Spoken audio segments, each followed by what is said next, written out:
Alors, je vous invite dans l'univers d'Astérix, dans l'univers virtuel d'Astérix avec les Virtual Rooms.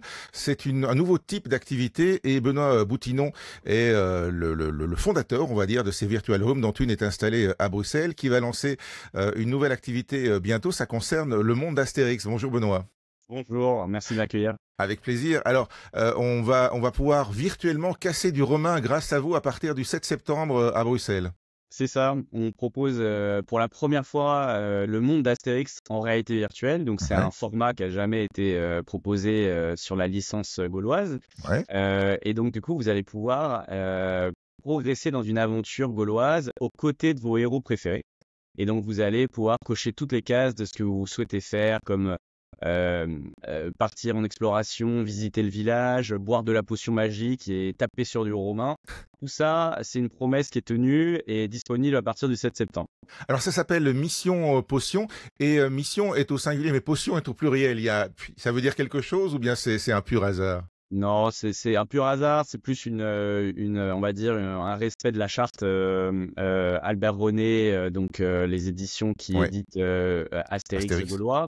On a validé le titre ensemble, mais pourquoi Potion? Parce que en fait, vous êtes des druides, vous êtes des apprentis, et vous êtes un petit peu téléportés dans le village auprès tout d'abord de Panoramix, et donc du coup vous allez devoir apprendre à concocter des potions puisque vous êtes là en formation. Et donc l'aventure démarre comme ça, et vous allez voir que finalement ça va pas se passer comme prévu. Évidemment. Et vous allez avoir toute une quête aux côtés des personnages emblématiques. Vous êtes vraiment accompagné par plusieurs personnages comme Astérix, Obélix, Idéfix et d'autres. Et vous allez, comme je le disais tout à l'heure, pouvoir explorer un petit peu le village, autour du village, partir dans une quête d'un ingrédient. Et puis après, derrière, effectivement, il va falloir aller à la bagarre. Donc, c'est assez chouette. Il y a plusieurs scénarios possibles, évidemment, parce que c'est en fonction de la réponse du groupe qui participe à l'aventure, parce que ça se pratique en groupe, les Virtual Rooms.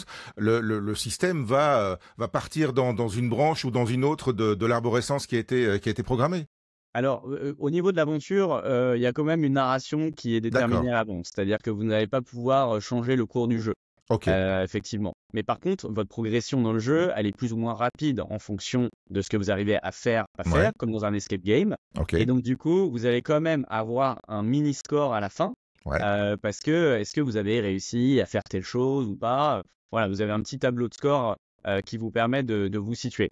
Mais par contre, les aventures sont pas à plusieurs arbres. Il n'y a pas D'accord. comme si c'est la progression qui va dépendre des performances entre guillemets des participants. Exactement. Voilà. Le thème va rester le même. En tout cas, dans l'histoire, la promesse, c'est que malgré si vous n'êtes pas du tout gamer, vous n'êtes pas du tout avancé dans le jeu comme vous devriez l'être, la promesse, c'est que vous allez quand même voir toutes les étapes du jeu et surtout rencontrer tous les personnages dans des décors emblématiques. Parce que ce qui est la petite frustration de temps en temps quand des escape gamers viennent, etc., c'est des gens qui n'arrivent pas à aller jusqu'au bout et ils se disent « Ah ouais, mais c'est dommage parce qu'on ne sait pas ce qui s'est passé à la fin, on aimerait savoir. » Le but, nous, c'est vraiment que vous voyez tout ce qui se passe malgré la difficulté. Alors, c'est pas le premier type d'aventure que vous produisez pour des Virtual Rooms, donc, parce que vous avez déjà exploré un tas de domaines différents. Par contre, c'est la première licence, on va dire, d'un personnage déjà connu comme Astérix, qui est véritablement un personnage historique dans le monde de la bande dessinée. Hein. Ah, tout à fait. Astérix, c'est un mastodonte mondialement. On est proche de 500 millions d'albums vendus depuis l'origine. On a plusieurs formats qui ont cartonné, notamment les dessins animés, les films et tout ce qui est merchandising, etc. Il y a le parc Astérix, pour pas le citer, évidemment, qui est un bel étendard pour la licence.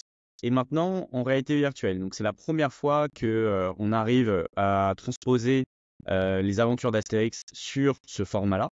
Et évidemment, pour nous, c'était un énorme challenge de devoir respecter l'univers et surtout les codes de Goscinny Uderzo qu'ils ont insufflé à cet univers. Avant, on avait 100% champ libre sur nos univers, donc on avait 4 missions de voyage dans le temps, de missions d'Odyssée dans le monde du jeu vidéo, on en parlait tout à l'heure avec Time Travel, Prestart, Are We Dead, où on incarne des zombies.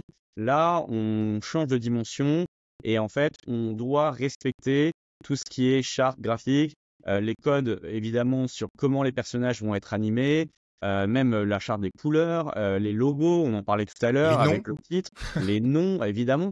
Et donc, en fait, il y a une part un petit peu différente sur la partie créative, qui est Mhm. très différente puisque la création est déjà là.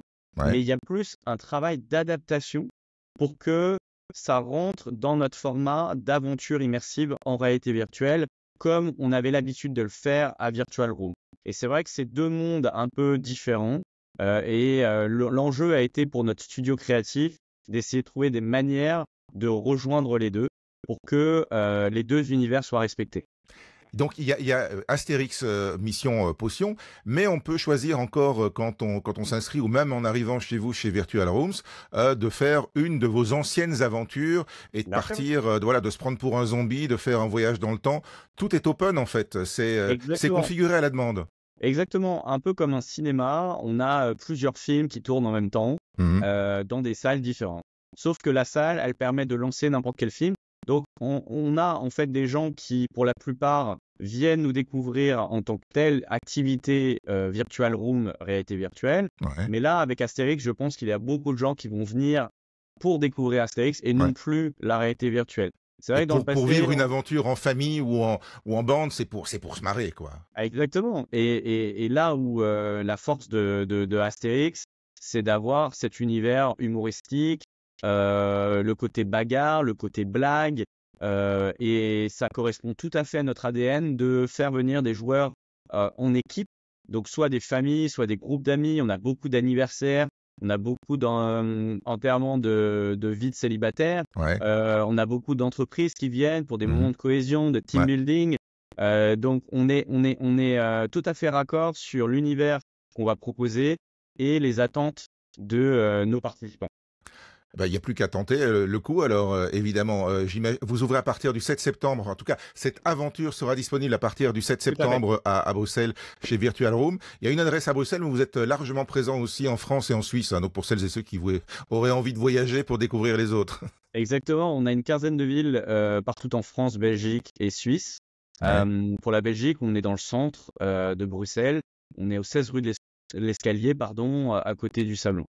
Parfait. Virtual Rooms pour le site internet? Facile? Voilà, virtual-room.com. Et puis après, vous avez l'ensemble des villes. Puis vous pouvez regarder un petit peu ce qu'on propose. Le catalogue de missions est vraiment, vraiment sympatoche. Je vous invite à le regarder. Et évidemment, vous allez voir des petites choses arriver pour Astérix qui vont être très sympas. Et alors, les casques de réalité virtuelle, on en parlait avant l'interview, ont vachement progressé. Donc, si on a entendu dire il y a quelques années que parfois on pouvait avoir un peu la nausée, c'est plus le cas aujourd'hui. Hein. Exactement, on a progressé à la fois sur le matériel, donc les Ouais. casques, qui sont plus du tout ce qu'on trouvait il y a 10 ans. Là, on a du matériel ultra performant et on a des contenus qui s'adaptent vraiment à ce que vous n'ayez pas de nausées et de mal de cinétose, donc tout ce qui est mal de mer, mal en voiture, etc., mal des transports en fait, qui est un peu répliqué dans certaines expériences en réalité virtuelle de moindre qualité. Donc, il n'y a plus du tout de nausées et surtout, c'est à partir de 8 ans. On peut vraiment venir avec toute la famille et il n'y a pas besoin d'être gamer ou joueur de jeux, etc.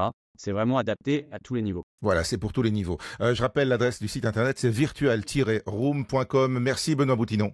Merci beaucoup. Et ben voilà.